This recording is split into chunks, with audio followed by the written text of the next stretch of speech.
Reclaiming the authentic self. It happens to be my favorite subject. And why? Because it's what we're being asked to do in this paradigm shift. If you feel like your world is totally changing right now and you're looking for your deep, deep, deep purpose, stay tuned.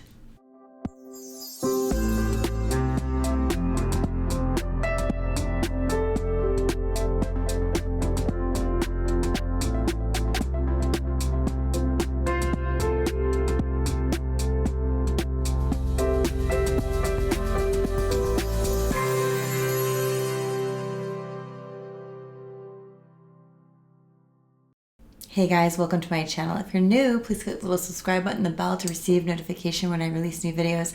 And if you've been with us for a while, thank you so much and welcome back.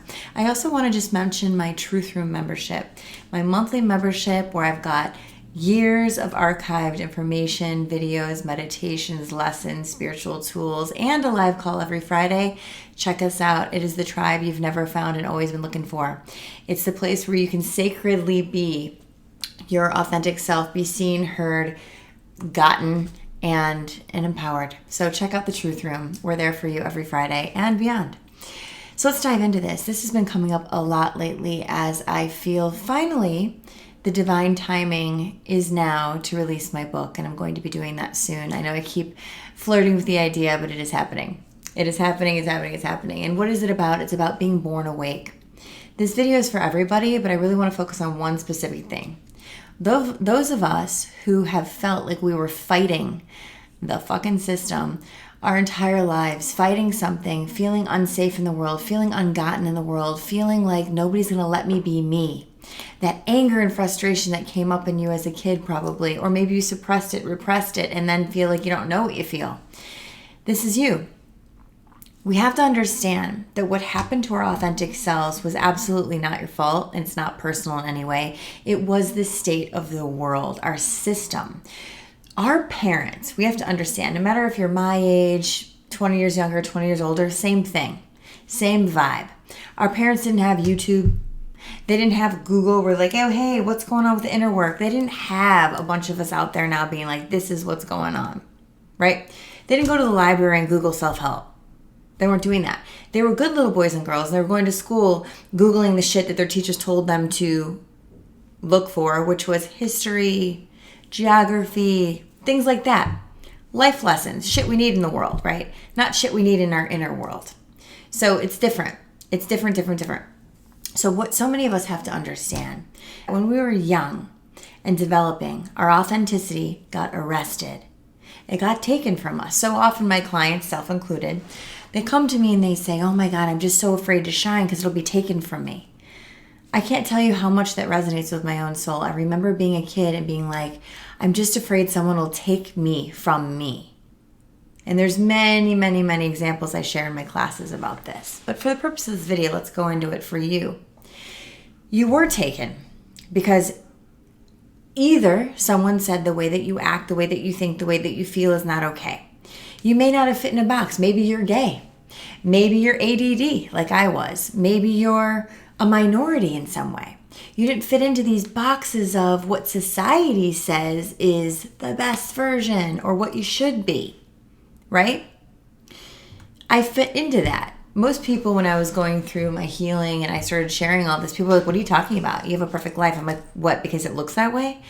No, I was going to the nurse's office at 7 years old taking a pill no one else in the school was taking because they told me that my brain was different.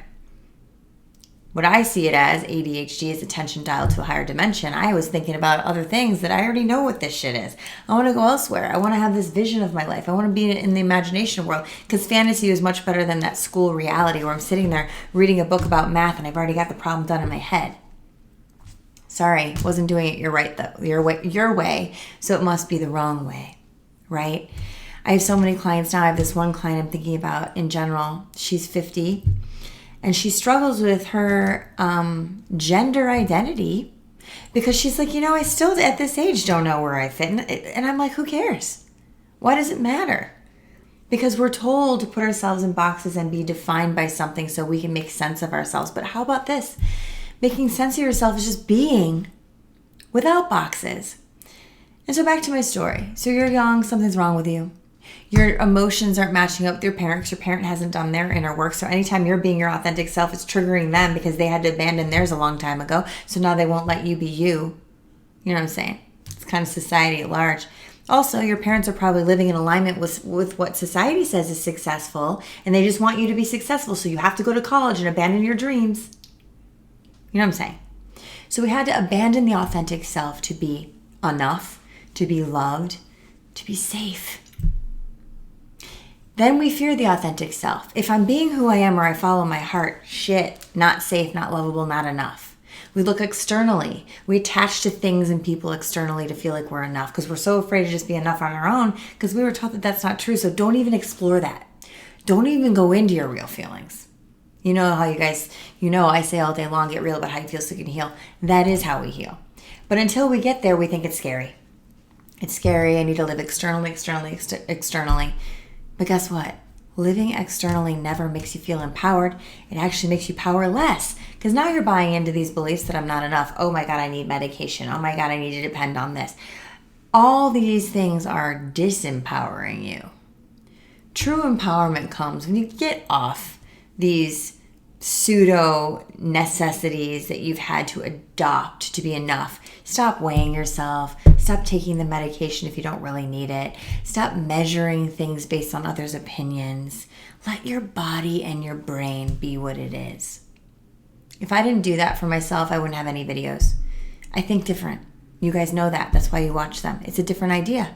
It's said in a different way. It makes a lot of fucking sense. But if I did this in school, I got in trouble because I didn't do it their way. If I would have listened to them tell me there's something wrong with me, I wouldn't have a purpose. I wouldn't be healing, coaching, doing all these things that actually work. You are that. What is your truth? What is your thing? And how are you going to get back there? Well, step one, looking at all the belief systems that you hold and checking in. Is this true though? Is this true according to who? According to society. And is society right? No, it's ever evolving. It's ever changing. Society is built on a whole bunch of people that are probably wounded. They're not gods. They're just people with really big opinions. What's your opinion? Is it different? Good. It's going to make a difference. Right? So look at that. Then look at what is my desire? Do I believe that I deserve my desires? Because your desires are meant to be claimed and lived. But if we didn't do step one and we don't realize that there's nothing wrong with us, if we don't realize that, we're never going to believe that we actually deserve what we desire. Step two. And step three, surrender and trust yourself and something higher than societal laws and rules, right? Societal rules aren't universal laws. I've been saying this for a decade, right? But we have to understand that in our body. What that means is I have to line up with my truth and take some aligned actions in alignment with my truth. So I start to trust myself, doing that inner child work, showing up for her every day. How are you feeling? What would you like today? What's your preference? Showing up for yourself, self-care over others, your opinion over others, lining up with you. So important. How to live an authentic life is by being true to you, being real. So often people come to me like, I don't know what's true for me. There's all these different decisions. I know, I've been there. I could go this way or I could go this way. How do I know what's right for me? And I say, what feels most right? Yeah, but maybe I'm wrong. Maybe that's just a test. I've been there too. Well, take the test. What does your intuition say? You don't know? Sit there longer. Less distractions. Stop drinking. Stop watching a whole bunch of shit on TV. Get off your phone once in a while. Stop listening to 17,000 people and their opinions. Get quiet. What does my heart say? What do I feel? If I could do anything this moment, if I could be anything this moment, what would I be doing if there was nothing to fear and if I couldn't be wrong? Your authentic self is waiting for you. I'd love to know what you think about this in the comments below. The book is coming out. It's taking some time, but it will be coming. And it will be all about this. And it will be all about redefining yourself according to yourself and God. Just think about it. If you guys aren't on my TikTok, please go check it out. I'm doing little tidbits of videos on there every day. It's my new thing. I just started, so it's fun. If you're on Instagram, come find me there and send me a message and say hello. If you feel like commenting on this, please do and share at least one person. It will help us spread the message. I love you guys. I'll see you next week.